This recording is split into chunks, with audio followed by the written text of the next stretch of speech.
God first, everything second. Five, four, three, two, one. With program management, it's like a puzzle. Have you ever seen have you ever seen those puzzles and on the front of the puzzle you see what is supposed to look like? Meaning when you do when you take all these contents out the box and dump it on the table or dump it where you're at and you put everything together, it's supposed to look like that picture. Well, that's sort of what program management is. It's one of those things where when you dump all the puzzle pieces out, it should be reflective of what you see on that box. Hey, if you're new to the channel, I go by the name of ED. For all you smart and intelligent folks out there, listen, that just simply means Ed. I have a 7-point framework. After that 7 points, hey, I'm out. Today's episode is entitled, What is a Program in Project Management? Again, what is a program in project management? Hey, listen, family, I'm going to be honest with you. A lot of ways have been how programs have been run. I don't want to be the judge or the jury. So I'm just going to educate and then we're going to move forward and I'll allow you to make the decision from there. First of all, we need to understand what is a program. A program is a collection of projects that are managed at a group to achieve efficiency of scale. Just as project management involves a coordination of individuals' tasks, program management is a coordination of related projects that are grouped together. I hope that woke somebody up right there. Let's get into the 7-point framework. Point number one, role of the manager. Hey, just like I told you, just like how that puzzle on the box that you would see when you dump all of those pieces out, and then when you finally put all the pieces together and you look, the box should be, the picture of the box should be a reflection of what you put together as those pieces. Well, that's the same thing as a program manager. A program manager plans and designs how the projects are going to fit together to achieve the desired outcomes of the organization. Point number two, strategic harmony. Let me see if I can get my harmony. Hey, I'm trying. It's last time it was a flat line, so I'm gonna keep working on it, family. Just give me grace. But honestly, just as an architect ensures that every puzzle piece fits seamlessly to reveal the complete image, a program aligns with multiple projects to achieve a strategic objective and with perfect harmony.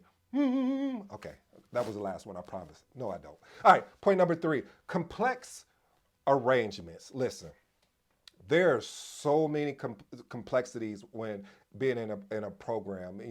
There's stakeholders. There's the need among the project. There's the need among people outside of the project. There's the need among equipment, software. Basically, what it is that a program manager really takes upon themselves to coordinate all the resources within the program to ensure that the program can be stable enough and effective enough that you can have the success that's required. Let's move on to point number four. Resource allocation. Again, shout out to PMI. I'm raising my hand again. I'm telling you, we need to put this in the iron triangle. It's just my suggestion, just my thoughts, right or wrong, but this is just what I'm thinking at the time. But seriously, it's about arranging the pieces efficiently. And as a program manager, while you're managing the budget, you also have to manage the manpower. We have to understand the difference of knowing when we need to engage resources and when we don't. Because I've seen it a lot of times within programs where these resources are just sitting around and they're not needed right now. And then what happens is that when we do need them, another priority has come up instead of saying, hey, we're going to need you in phase two. And because we're going to need you in phase two, you don't even need to worry about phase one. I'll get you up to speed. So that way, when it's time that I just need you solely for this program, that you can be dedicated at the same time. I understand you have your day-to-day work, but this will allow you to do both. And I understand it's a heavy workload, and it's our responsibility as program managers, project managers, but really program managers to ensure that we leverage our manpower effectively and equip them efficiently. Let's move on to point number five. Risk. Okay, you didn't like that? Risk. No, risk mitigation. Hey, just listen. Risk mitigation is really as a program manager, you have to be an architect that handles being able to really is really a challenge of fitting all of these pieces together and navigating the risk and obstacles to ensure a seamless project landscape. I'm gonna be honest with you, family. It's not easy, but it's not hard. See, and that's why I say when you identify these risks up front, when you identify these risks during your meetings, when you identify these risks and think of everything that you could potentially think. And again, I always say this, sometimes people think identifying risks is you're being negative, you're being pessimistic. No, no, no, no, no, no. I'm being an opportunist by saying, if this opportunity comes up, you see how I flip that? If this opportunity comes up, what I'm referencing is the risk, then this is how we're going to respond if it flips into an issue. Let's move on to point number 6.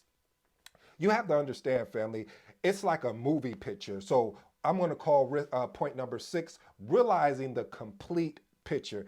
You have to be at a 30,000 foot view and be able to have the ability like you're eagle and flying in all the way down to the grass level. That's my opinion. Some may disagree with it. And the only reason why I say that is because you have to have the ability to go all the way down to understand the root of what's going on and then be able to come all the way up to a 30,000 view and articulate it in a way in which sets the project up for success by understanding the full strategic picture. So you won't understand the full strategic picture if you don't do a deep dive first and then come out of the deep dive and find out what are those nuggets, what is that information that I can articulate out in a way that allow me to help people understand how we're moving with this program strategically and aligning with the company's goal and vision. Point number 7. One thing is about as a program manager, you have to have governance. And governance is really, I call it systems and processes and systems. I know a lot of people don't like systems and processes.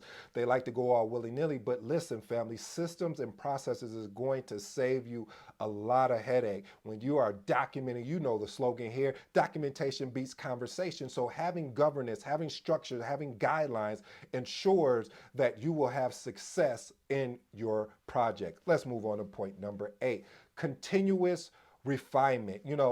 One of the things I love uh, regarding program management is the continuously looking at ways to improve process, to improve product coordination, to enhance an overall performance.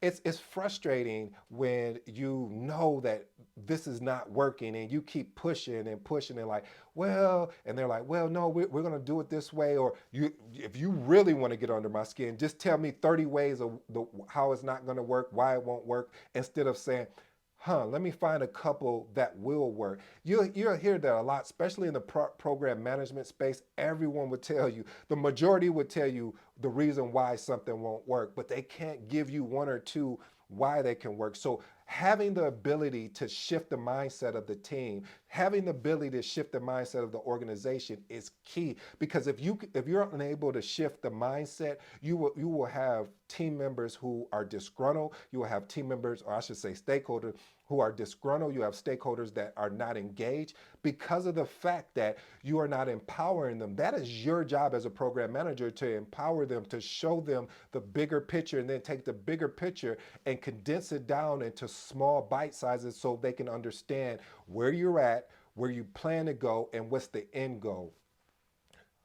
I hope you enjoyed today's episode. I'm your boy ED. Until next time, you know my motto. I'm out.